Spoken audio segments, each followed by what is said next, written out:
Hi, this is another update coming from hashtag CDC Whistleblower. I'm here with @Tanner's Dad on Twitter, and we brought you as much data and information as we had available on Saturday, and now this is Monday, December 8th, and we're going to continue where we left off, trying to connect the dots. So, Tim, can you say hi? Good morning, everyone. Broadcasting from the beanfield, Tanner's dad. Yay, Timothy Welsh. Okay, as you can see right now, hashtag CDC TwitBot. This one goes to the original video that we did, /CDC TwitBot.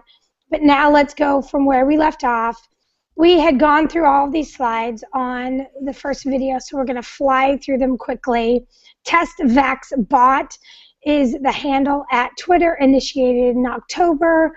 Then as of December 5th, I believe, started to really blast stuff out. We went through the Ronald Trump card was one of the for sure connected bots. Susan Eastwood, Carrie Wolf, spelled with 2 O's, License to Drill, Francisco a Soldier, Bernardo Officer. Those were all directly connected in the following link for Test Vax Bot. This right here is just one of the things they put out on December 5th, obviously targeting the hashtag CDC Whistleblower. Now let's go where we left off. This is just from Test Vax Bot. This is the followers. These 4 are bots. In fact, all but License to Drill has the word bot in it and has the egg. The Guvera USA, it was probably just a company that randomly picked up on following them with a computer-generated model, probably has nothing to do with this. But here's where it gets interesting. Now we're going to their following page. There were 8, and there still are only 8. It appears that those same 4 that you can see the Twitter bot next to are just pure bots, but then it starts to get interesting, and this is the part that Tim had noticed. If you look, we have Kaylee Cook, Steve Jones, and Samuel Woolley. Now let's go through these, because these appear to be, again, these are not the followers, but the following. Can you explain the difference between that quickly, Tim? The difference between followers are people that choose to follow somebody on Twitter. The following is something that the individual has picked up and decided to follow somebody else. So either way, there's a relationship between what is happening here. The understanding of a bot is an algorithm that goes out and chooses to do something on the internet as a computer robot, and so then it generates information at a much higher pace than most humans can do, and then it puts out propaganda messages that go to one side or the other. So if we had caught this much later in the game, and they had 1,000 followers and 1,000 following, it would have been really, really hard for us to distill it down to who we thought was behind this organized Test Vax Bot, right?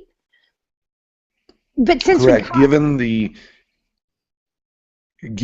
37 days and the tweets that they've put out, usually, in my experience, the people that are first followers are people that are involved and knowing what is going on with an individual Twitter account. Okay, so now let's go through who some of these people are. So this is where it starts to get interesting. And can you read this, Tim? Yes. So these to you appear to be legit, real people. So let's start with this guy. Looking at this, what does this say to you about this person?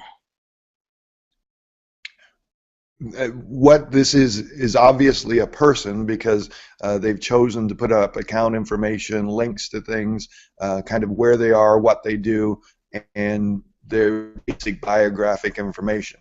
This is something that if this person was a common interest of mine and something that I would be interested in, I would follow it. What Samuel has done on this page has basically told about what he does for a living. And what he does for a living is design and develop and study communication and develop bots for the internet. So it's interesting that somebody who designs, develops, and studies communication, who's a PhD student from the University of Washington, would all of a sudden attach to the CDC whistleblower, which is about autism and vaccine injury, and a CDC scientist who altered data. Why all of a sudden would this person all of a sudden put up a test Vax Bot against CDC whistleblower? And again, the against thing we'll get into as far as actually, let's go to the next slide. But don't forget, Tim, I want you to talk to what you've noticed in the tweets. That we'll go into the nuances of the tweets in a minute. But here's where it gets interesting. So again, let's just go back. This is the test Vax Bot. Here's Samuel Woolley, who's one of the 8 following right here. And then this is him. He has a picture of, that's a bot, right? That right. Thing, that's what that signifies.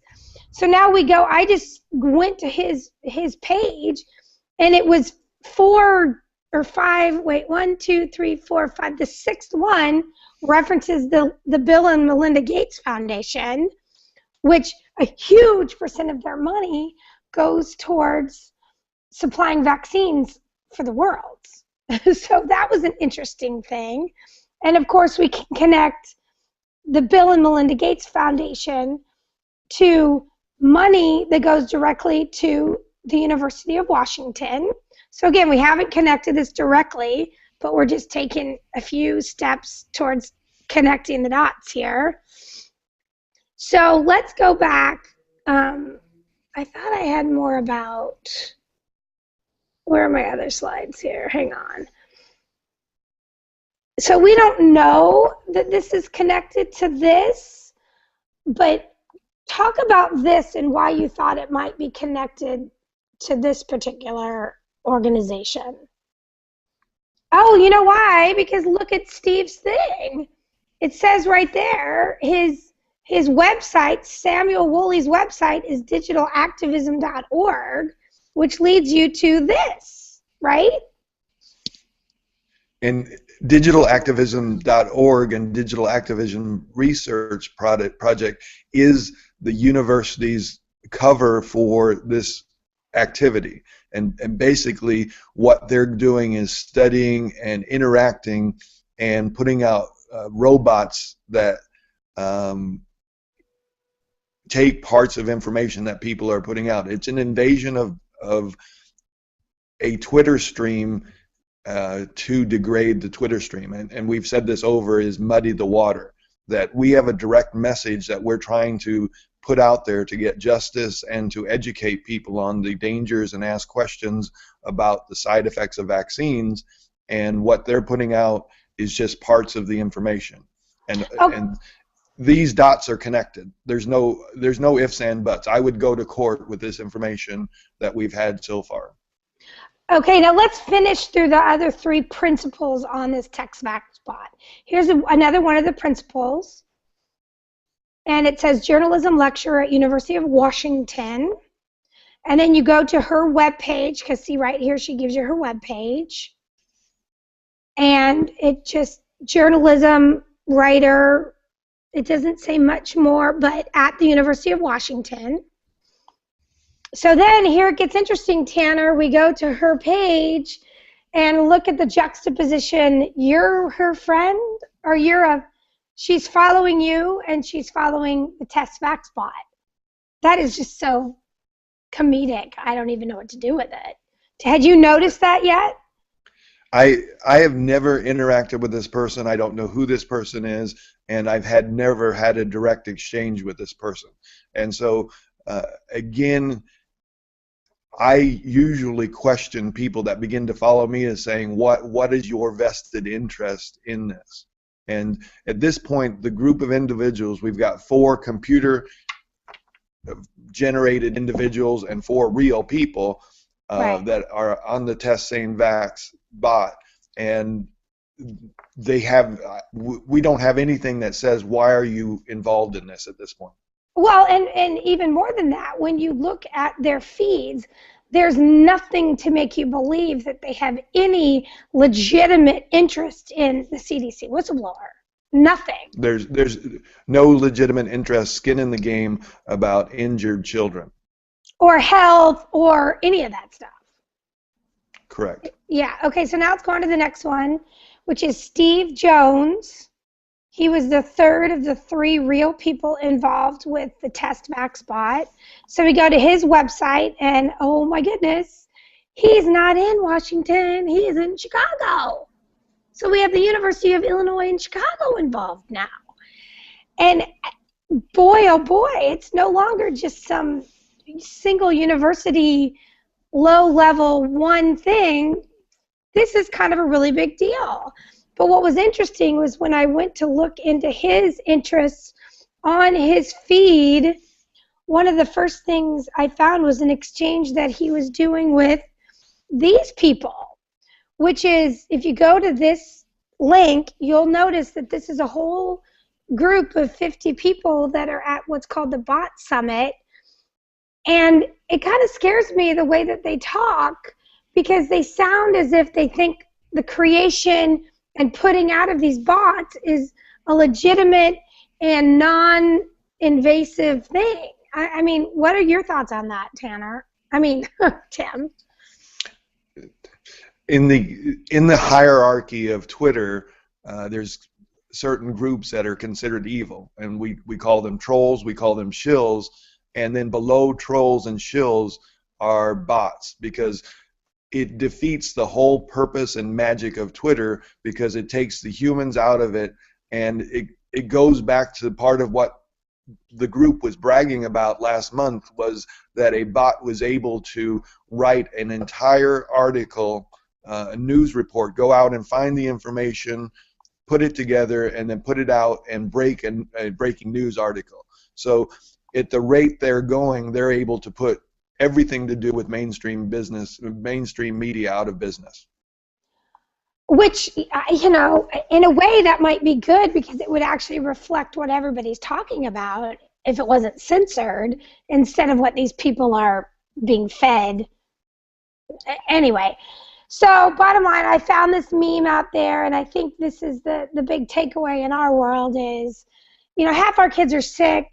Stop thinking we don't know what's doing it. Whether we know what's doing it or not, stop doing the things you didn't do 100 years ago. This whole idea that correlation doesn't equal causation is just something they're feeding us to make us. Right, and emphasis. Go ahead. Go ahead, Tim. The emphasis there is tinyurl.com 1 and 2. You can go and get information. Yeah, and it just has the 54%. Okay, I'm going to stop this now because it's too long. It's like a horn thing. So we're going to stop. Bottom line, hashtag CDC whistleblower is a parent-driven movement. There's 20,000 or 200,000 tweeters. There's almost 500 million impressions. This has never been about any machine-driven bot, but actual parents who care, and we're just trying to make sure that that doesn't get negatively impacted by these bots. Do you have anything else to say, Tim? No, I thank everybody for continuing support of CDC whistleblower that are human. And if you're a human on Twitter, please feel free to follow me at Tanner's Dad, and I will follow any human back who has a legitimate interest in saving kids' lives and improving health quality for every person in the world. And all data-based, referenceable information. This isn't just their personal stories. It's the references made available in real time. You see something that someone says, and you can immediately go to the reference that tells you in PubMed or wherever it was from. Okay, hashtag CDC whistleblower. And for a lot of fabulous visuals, you can go to @CESDave, and we'll see you soon.